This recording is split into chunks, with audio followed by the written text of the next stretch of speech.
Welcome to The Explainer. Today, we are diving deep into AWS Budgets. Look, whether you're prepping for that AWS Solutions Architect exam or you're just trying to get a handle on your company's cloud costs, this is one of those services you absolutely, positively have to know inside and out. So let's start with a feeling I think we can all relate to. That heart-stopping moment when you see the monthly cloud bill and it is way higher than you expected. It happens all the time, right? The very thing that makes the cloud so amazing, its scalability and dynamic nature, is also what can make costs spike if you're not keeping a close eye on things. Now, fixing this isn't just about finding the right tool, it's about a whole new way of thinking. And that's where this idea of FinOps comes in. You can think of it as a cultural shift, really. It's all about getting your engineering, finance, and business teams all on the same page, making smart, data-driven decisions about cloud spending together. So here's our game plan for this explainer. First, we're going to define the challenge itself. Then, we'll get into the main tool, AWS Budgets. We'll break down the 4 different types of budgets you can create, see how to go from simple alerts to powerful actions, and finally, we'll talk about how to really master this thing across your whole organization.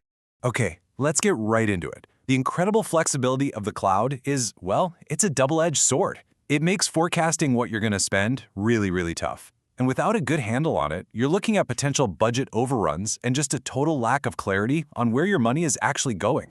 So, what's AWS's answer to this challenge? Well, the main weapon in your arsenal, and trust me, you will see this on the exam, is AWS Budgets. At its heart, AWS Budgets is pretty simple. It's a tool that helps you plan and monitor what you're spending and using. You get to set these custom budgets, and then, this is the key part, it'll send you an alert when your costs go over, or even when it just predicts you're going to go over your limit. And the great thing is, getting started is surprisingly easy. Creating a budget is basically the simple 5-step workflow right there in the AWS console. It's designed to be super accessible, but as you'll see, it's also incredibly powerful. All right, now let's get into the nitty-gritty. And for anyone studying for the Solutions Architect exam, pay close attention here. It is absolutely crucial to know that there are 4 different types of budgets you can set up. Knowing which one to use and when, that's a game changer. This table breaks it down perfectly. You've got your basic cost budget, which just tracks dollars and cents. Then there's the usage budget for things like, say, how many gigabytes you're storing in S3. But here's where it gets really smart. You can also set budgets for your savings plans and reserved instances. This helps you make sure you're actually using the discounts you committed to, so you're not just leaving money on the table. Okay, so a budget is more than just a passive dashboard that tells you when you've spent too much. It can actually be an active part of your cost control strategy. And this is a more advanced concept that's really important for designing real-world solutions. And this is the critical difference you need to understand. An alert?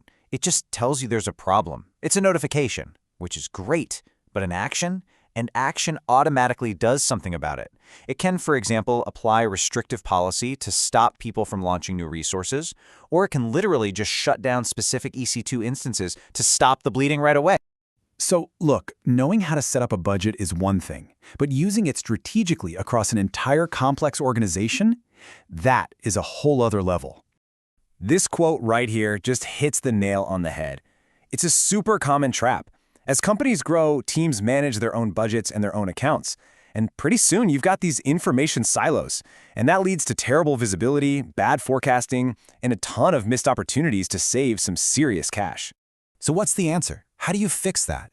It's all about leveraging AWS Organizations.